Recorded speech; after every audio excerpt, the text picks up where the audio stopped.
의원님 안녕하십니까? 네, 안녕하세요. 네. 어떻게 지내셨어요? 저는 뭐 요즘에 민주당 경선기획단장 맡아서 네. 또 산자비 간사로서 뭐 정신없이 나날을 보내고 있습니다. 그 경선 국민 면접관 선출을 두고 논란이 있었잖아요. 독한 면접은 실현되지 못한 겁니까? 아닙니다. 독한 면접은 실현됐고요. 네. 저는 네. 비교적 그 취지는 성공했다. 네. 이렇게 물론 조금 면접관 선정 과정에 아쉬움도 좀 남았습니다만 그런 것들 좀 극복해 나가는 게 또 당의 역할이니까요. 네. 대한민국 정치의 미드필더를 꿈꾸다. 40대 재선으로 첫 대선 경선 기획단장을 맡은 강훈식 더불어민주당 의원. 국내 최초 인터넷 정당의 공동대표에서 제20대 국회에 입성. 문재인 대통령 후보 대변인. 더불어민주당 원내대변인으로 활약. 민식이법 등 주요 법안을 통과시키는 등 의정 성과를 낸 그가 역동적인 경선으로 민주당 대선 후보들의 실력을 증명해 보이겠다는 포부를 밝혔는데 이제 이 과정을 국민 면접이라고 이름 명칭하고 국민들이 사장님인 것처럼 저희가 후보자들이 좀 적극적으로 면접에 응하자 이런 취지로 강훈식 의원이 생각하는 대선 승리 전략 집중 분석합니다. 특근 달아오른 민주당 대선 후보 경선. 그런데 코로나19로 일정에 차질을 빚고 있습니다.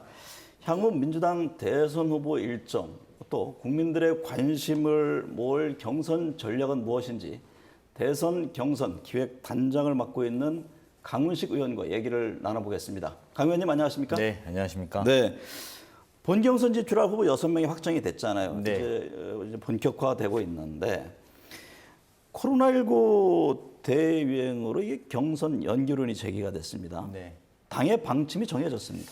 네, 방침이 이제 곧 정해야 되는데 원체 지난주에 2주간의 코로나 상황을 보고 예비 경선이 끝나고 2주간의 코로나 상황을 보고 결정하자라고 했습니다. 근데 며칠 전에 선관위로부터 TV 토론을 중단한다라는 발표가 있었거든요. 네. 근데 그것은 사실상의 경선이 좀 중단되고 방역에 집중하자라는 것으로 의견을 모은 것으로 봐야 되고요. 네. 그만큼을 어떻게 처리할지는 이후 논의가 좀 더 필요한 것으로 봅니다. 그러니까 코로나19 상황이 워낙 심하다 보니까 후보들 간의 경선 일정에 대해서 연기에 대해서는 뭐 공감대가 있습니다만 네. 구체적인 시기는 좀 입장이 달라 보입니다. 네. 이재명 후보는 10월 국감 전에 끝내야 된다. 정세균, 이낙연 후보는 11월까지도 염두에 두는 것 같고요. 모든 후보를 맞출 수 있는 경선룰은 없는 것이고요. 네. 다만 이제 코로나 상황이 얼마만큼 또 우리가 잘 잡아나갈 수 있는가도 중요한 포인트이고요. 또 하나는 동시는 이 흥행의 축도 있습니다. 그렇죠. 가령 이게 너무 늘어진다고 해서 꼭 잘 되는 것은 아니거든요. 네. 그래서 흥행과 코로나 상황의 접점들을 잘 찾는 게 과정이고 거기에 안에서 이제 선관위나 지도부가 결정하는 대로 후보는 따를 수밖에 없지 않을까 생각이 듭니다. 네. 그러면 무작정 뭐 늦추기도 어려운 것이고. 네, 그죠? 그렇습니다. 이번 주 예정됐던 TV 토론은 어쨌든 수년이 됐고요. 네. 경선 방식에서의 변화도 있습니까? 경선 방식의 변화는 쉽게 말할 수가 없는 것이 네. 이것이 저희가 특별당원 당규에 다 정해져 있습니다. 네. 그래서 경선 방식 자체를 논의하는 거는 좀 더 상황이 특히나 지금이 경선 시작 전이면 말이 됩니다만 경선 중에 룰을 바꾸는 문제는 아주 뭐 거론하기 쉽지 않을 거라고 보여지고요. 네. 국민의힘 김재원 최고위원이 네. 그 민주당 선거인단 신청을 하면서 지금 논란이 되고 있잖아요. 네.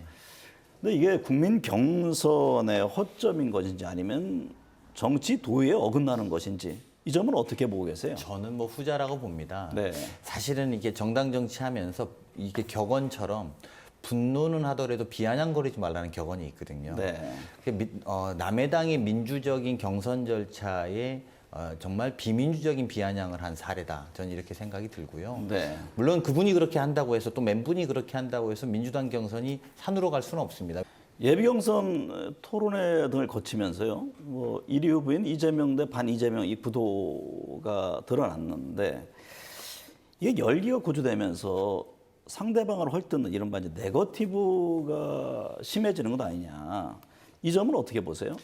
민주당의 후보들은 모두 공통점이 있습니다. 네. 다 이전에 선거를 나왔던 분들입니다. 국회의원을 나왔던 아니면 도지사를 나왔던 아니면 총리 청문회든 뭐 이런 과정에서 다 드러났던 이야기들입니다. 네. 다만 이것들은 확인하는 공세 정도인데요. 이것이 저는 뭐 그렇게 크게 타격이 있다라고 하기보다는 오히려 이런 과정을 통해서 좀 후보들이 좀 더 단단해질 거라고 보고요. 보수 진영은 역시 이제 후보 단일화에 좀 초점을 두고 있는 그런 모습인데요. 대선 전에 열린민주당과의 통합이라든가 이른바 진보 진영의 단일 대우에 대해서는 어떤 견해십니까? 조금 더 신중해도 되는 것은 아직 윤석열이라고 하는 야권의 1위 후보가 국민의힘에 들어가지 않아서 보수 진영도 단일화되지는 않았습니다. 네. 두 번째는 국민의힘의 어쨌든 경선도 저희가 어떤 파장들이 있을 건지 좀 지켜볼 필요가 있을 거라고 봅니다. 네. 거기에 맞춰서 저희 진보 진영도 어떠한 대응과 논리들을 좀 가지고 또 구도의 문제를 정리해 나갈 건지 논의해도 늦지 않을 것 같고요. 강 의원이 보시기에 그 보수 야권의 단일화 좀 걱정스러운 측면이 있습니까? 제가 걱정할 문제는 아닌데 네.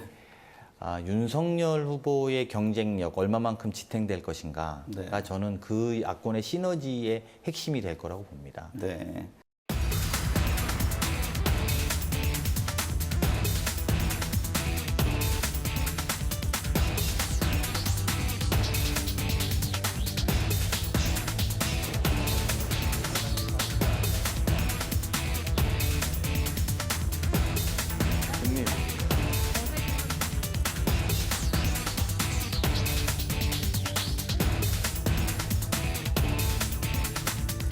국민의힘은 이준석 대표 또 오세훈 서울시장 선출 과정에서 뭐 여러 이제 이변이 연출되면서 관심을 끌어모았습니다.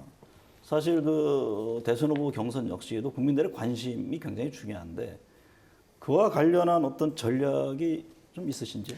사실은 한 달 전만 해도 민주당 경선을 시작 전에만 해도 어떻게 하면 흥행할 수 있겠느냐라고 네. 주변에서 걱정들을 많이 해주셨는데 국민 선거인단이 이미 1차에서 한 76만, 하루에 한 10만 명씩 모집이 됐습니다. 네. 2차, 3차 모집되고 이제 본경선이 되면 네. 총리 출신이 둘, 그다음에 도지사 출신이 둘, 또 장관 출신의 재선 국회의원 이렇게 후보들이 나와 있는 만큼 컨텐츠와 컨텐츠들이 붙을 때 저는 네. 더 뜨거워질 거라고 보고요. 그 전제는 앞으로의 어떤 토론이라든가 경선 과정이 정책 경쟁이 돼야 되잖아요. 그렇습니다. 이제는 이제 내용의 본질로 들어올 거고 우리가 5년을 어디에다 맡길 거냐, 어디에다 맡길 것이냐가 아마 그렇게 TV 토론도 진행이 돼야 될 것이고 또 네. 그런 구체적인 컨텐츠 내용으로 국민들에게 희망을 주고 또 국민들에게 비전을 주는 경쟁이 될 거라고 저는 확신하고 있습니다. 문재인 대통령 지지율이요. 그 5년 차인데도 이례적으로 지금 40% 전후 나타나고 있잖아요. 그렇습니다. 높은 지지율인데 그 지금 대통령의 지지율이 향후 대선에서 어떤 좀 변수 내지는 어떤 영향을 줄 것으로 보세요? 역대 선거에 지지율 낮은 대통령들의 저희가 말로를 보면 대부분 네. 탈당하거나 아니면 당적을 포기하거나 아니면 대통령과 차별화를 극대화해서 대통령을 여당에서 비판하거나 이랬었던 것 같습니다. 네. 그런 면에서 보면 우리 당은 아마 그럴 분위기는 전혀 아닐 거라고 봅니다. 가령 네. 예를 들면 우리 정부가 지금 잘못한 것은 예를 들면 부동산이나 몇 가지 문제점에서 정확하게 짚어서 어떻게 해결하겠다는 것을 보여주는 것. 대안 제시로. 그렇습니다. 그래서 그리고 방역은 잘하지만 어떤 건 좀 더 잘해보겠다는 네. 것 이런 것들로 구체화시켜서 국민들에게 설명하는 과정이 될 것이라고 보고요.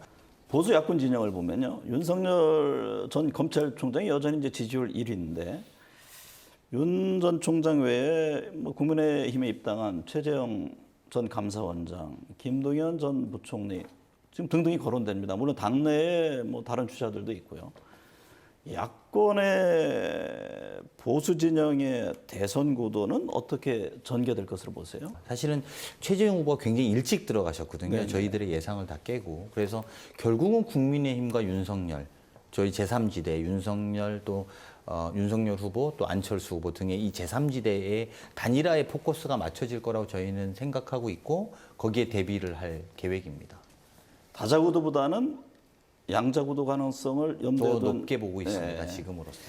윤석열 전 총장은 지금 이제 뭐 아내와 장모 등 여러 이제 검증 과정에 있는데 윤 전 총장이 보수 진영의 최종 대선 후보가 될 것으로 보세요? 출마하신 지 3주, 출마 선언하신 3주 가까이 됐는데요. 네. 저는 본인의 컨텐츠나 시대 정신보다는 아내와 장모만 눈에 보였던 3주가 아니었나 생각이 듭니다. 본인의 시대 정신, 본인의 컨텐츠를 더 먼저 보여주는 것이 또 국민들께 그것이 화제되는 것이 이런 어려운 점들을 극복할 수 있을 텐데 네. 이거 현재 정도 상황이 계속 유지된다면 그걸 극복할 수 있을지 저는 약간 회의적으로 봅니다. 이준석 당대표 체제 들어서면서 뭐 이제 초기에 많은 박수를 받다가 통일부 폐쇄 문제라든가 또 재난지원금 합의 번복 이제 안팎으로 또 공격을 받는 그런 상황도 됐는데 이준석 당대표 체제에 대해서는 어떻게 보고 계세요? 저는 여러 가지 좋은 시도를 많이 하고 있다고 보기 때문에 사실은 좋은 경쟁을 해보고 싶은 마음이 있습니다.